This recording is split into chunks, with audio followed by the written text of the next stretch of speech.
In the heart of the countryside, there lies a family farm unlike any other.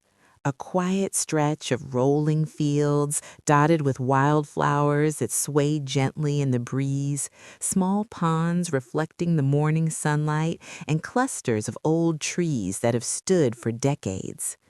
It is the kind of place that evokes memories of childhood summers, of barefoot walks in the grass, and of family gatherings beneath the shade of oak trees.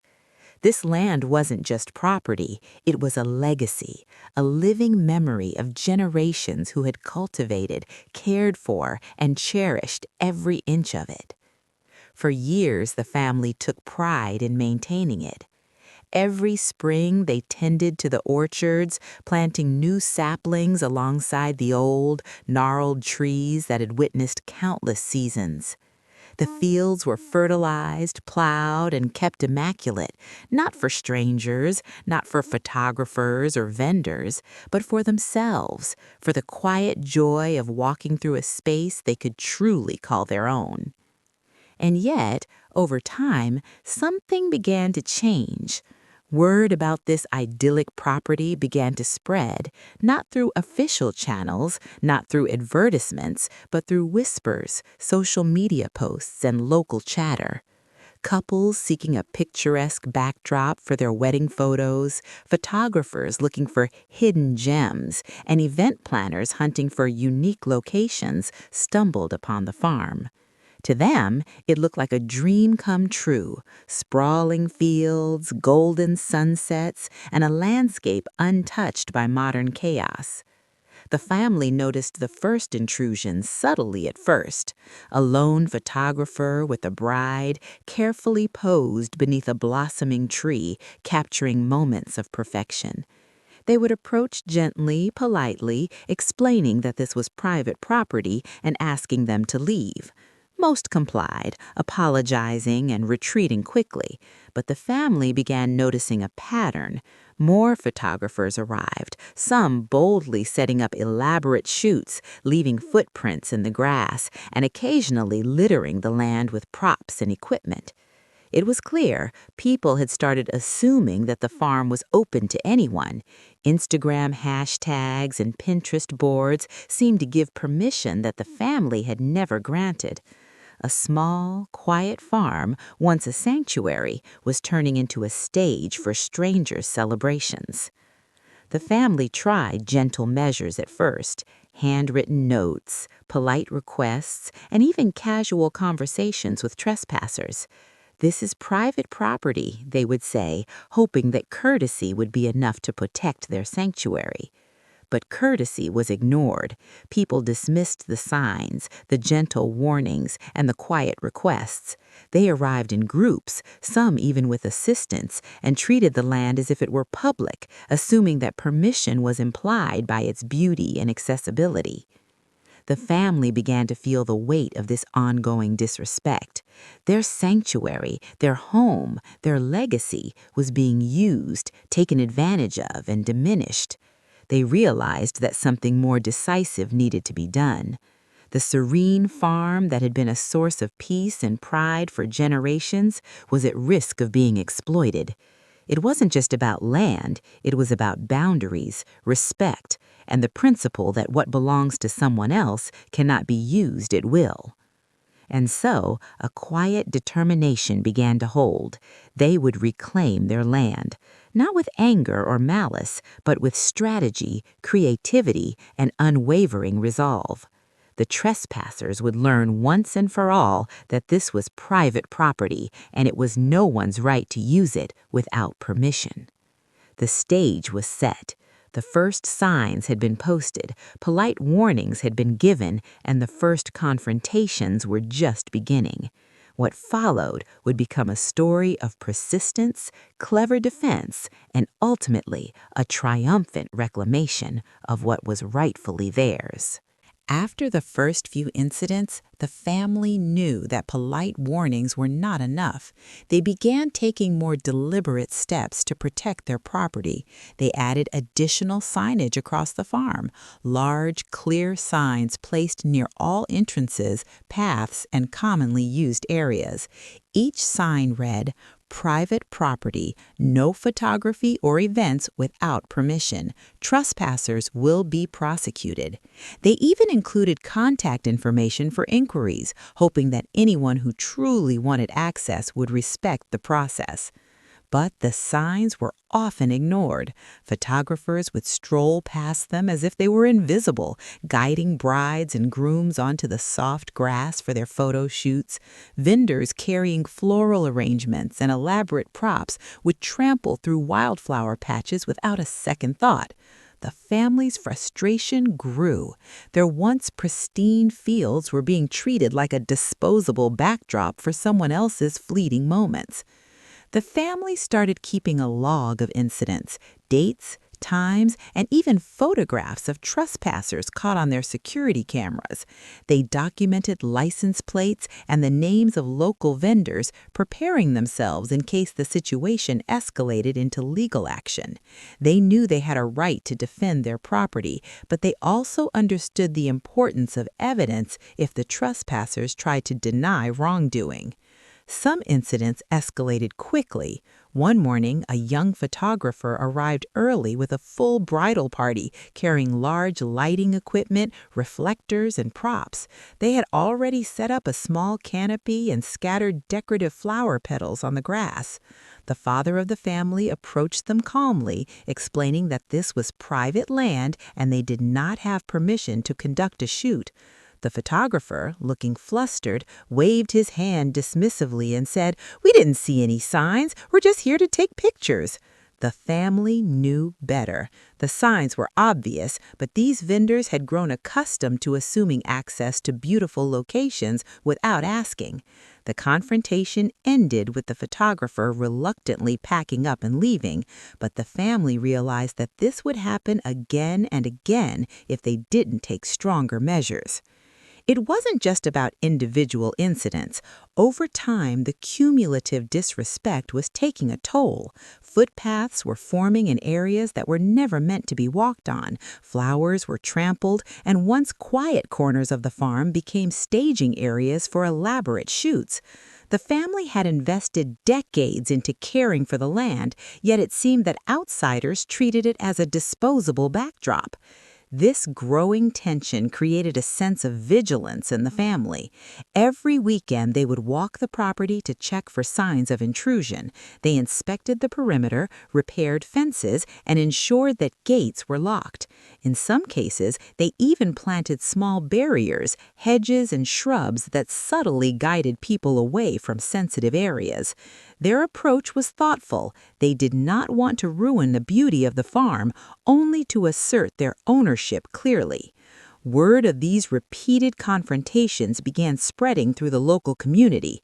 Some vendors learned to ask permission beforehand, others started to avoid the farm altogether, but a stubborn few continued to test boundaries. Each incident added to the growing tension, a silent battle between entitlement and rightful ownership. It became clear that the family's property would no longer be taken lightly. The gentle warnings had escalated into strategic measures, and the family was preparing for a long-term effort to protect their land.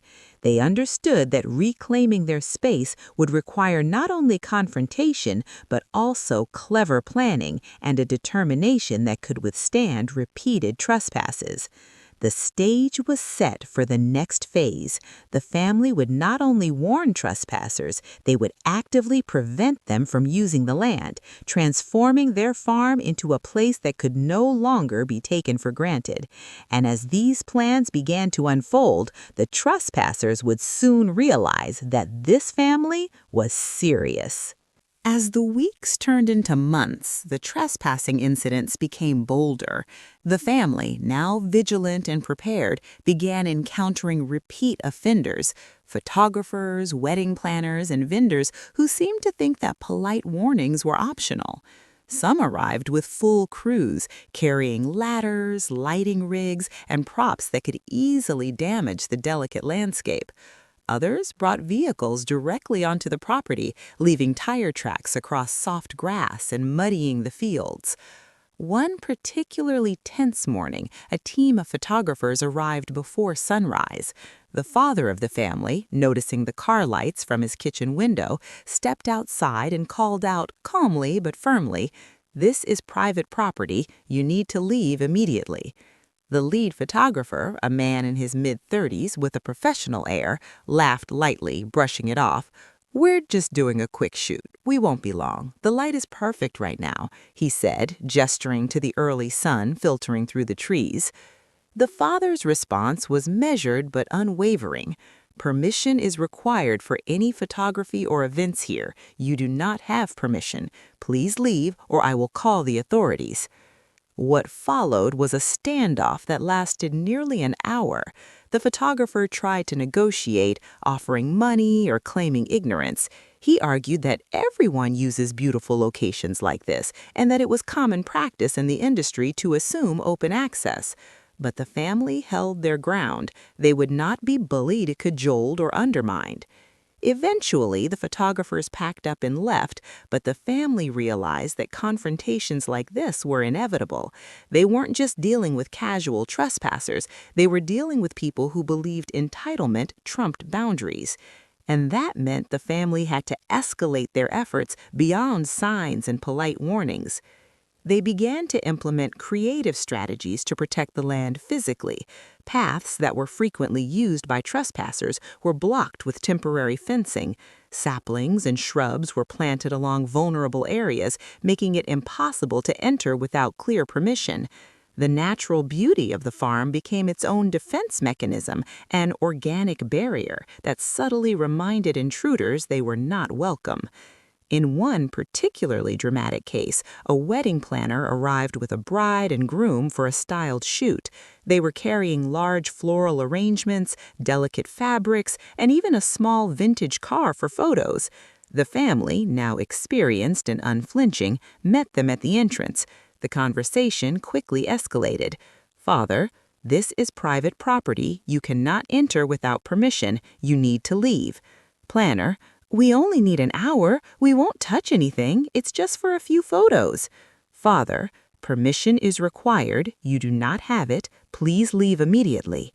The planner tried to argue, citing contracts, deadlines, and the reputation of the magazine they were shooting for, but the family refused to budge.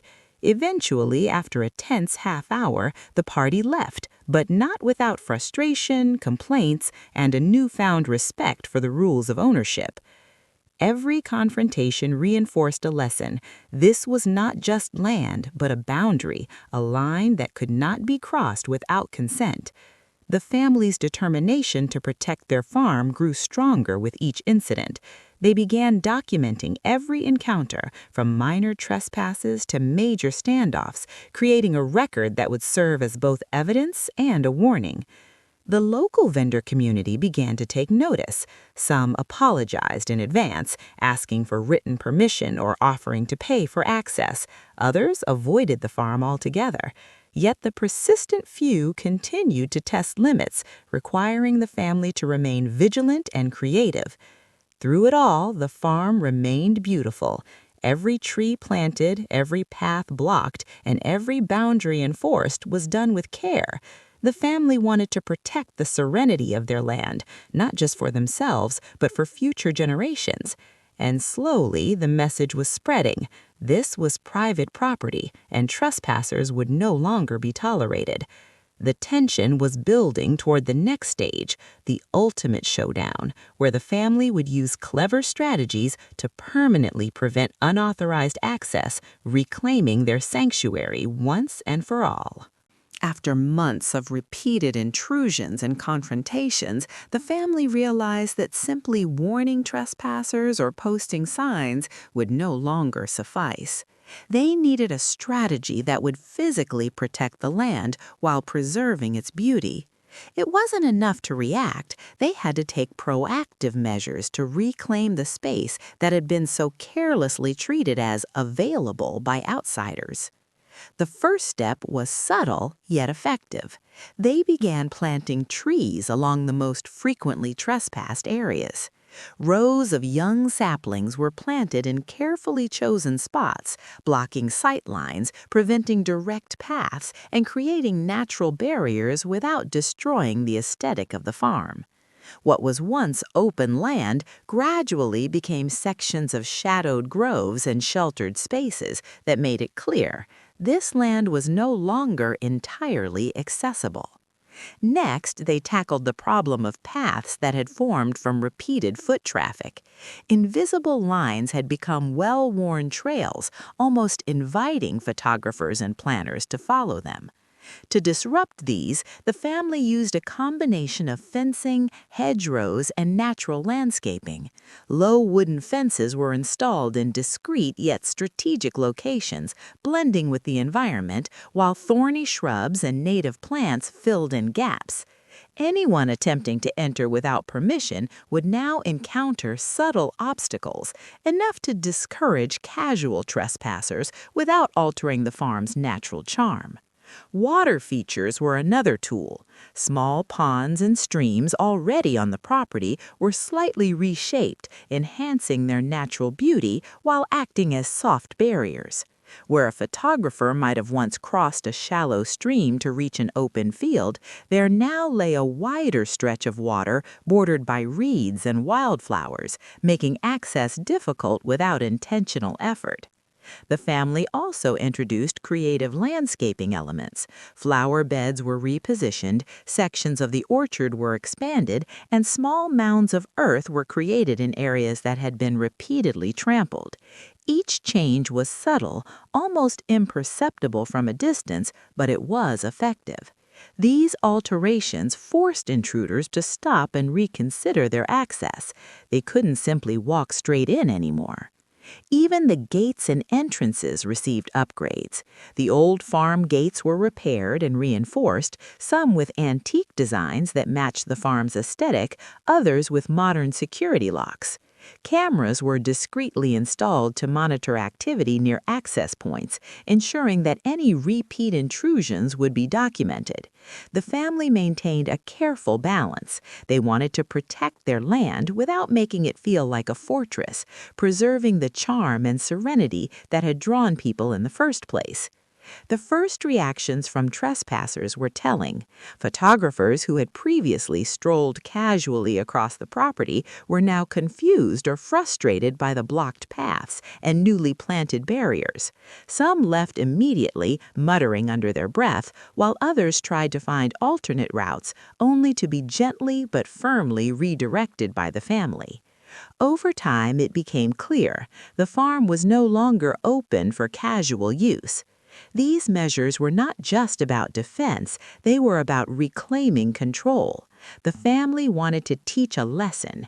Beauty does not grant permission, and a legacy cannot be treated as a backdrop for someone else's momentary gain. Every tree planted, every path blocked, and every pond reshaped sent a silent message. This land belongs to those who nurture it, not those who exploit it. By the time the first season of creative alterations was complete, the farm had subtly transformed. Trespassers were fewer, confrontations became less frequent, and the family could enjoy the serenity of their property once more. The farm had become its own protector, with natural barriers enforcing the boundaries that signs and words alone could not. Yet, even as peace returned, the family knew this was only the beginning. There would always be those who assumed access without permission, those who thought rules did not apply to them. The stage was being set for the next chapter, the ultimate standoff, where the farm itself, along with the family's firm resolve, would decisively prevent unauthorized use once and for all. With their land now carefully protected, the family finally experienced a sense of peace. The trees, shrubs, and natural barriers they had planted were not just beautiful, they were effective. Trespassers no longer wandered freely, and the once frequent confrontations had nearly stopped. The farm had become a sanctuary once more, a place where the family could walk freely, sit beneath the shade of old oaks, and enjoy the fruits of generations of care without fear of intrusion. The final confrontation came when a large wedding magazine tried to arrange a styled shoot, assuming the farm was open as always. The family met them calmly, firmly explaining that access would not be granted without explicit permission. The photographers tried to negotiate, offering money, contracts, and assurances that they would be careful, but the family stood their ground. No amount of persuasion could override the principle that trespassing would no longer be tolerated. Eventually, the team left, their cameras unused, their props packed away. The family watched them go, not with anger, but with quiet satisfaction. This was not just a victory for the land, it was a victory for respect, boundaries, and the right to protect what belongs to you. Over time, local vendors and photographers came to understand the lesson. Some reached out to request permission, others avoided the farm entirely, and a culture of respect began to take hold. The family had reclaimed their land not through confrontation alone, but through patience, strategy, and steadfast determination. The farm returned to its serene state. The sun spilled golden across the fields, the orchards bloomed, and the ponds reflected the sky's calm beauty. Every tree, every flower, and every fence stood as a reminder that the family's dedication had protected not only the land, but also the legacy of generations. The story of the family farm is ultimately a story about respect and boundaries. It reminds us that what is ours deserves care, protection, and assertiveness when challenged. And sometimes standing firm, combining creativity with resolve, is the only way to ensure that beauty and legacy are not exploited, but preserved for those who truly cherish them. The land, once threatened by entitlement, now rests in peace, a sanctuary, a legacy, and a triumph of determination and respect.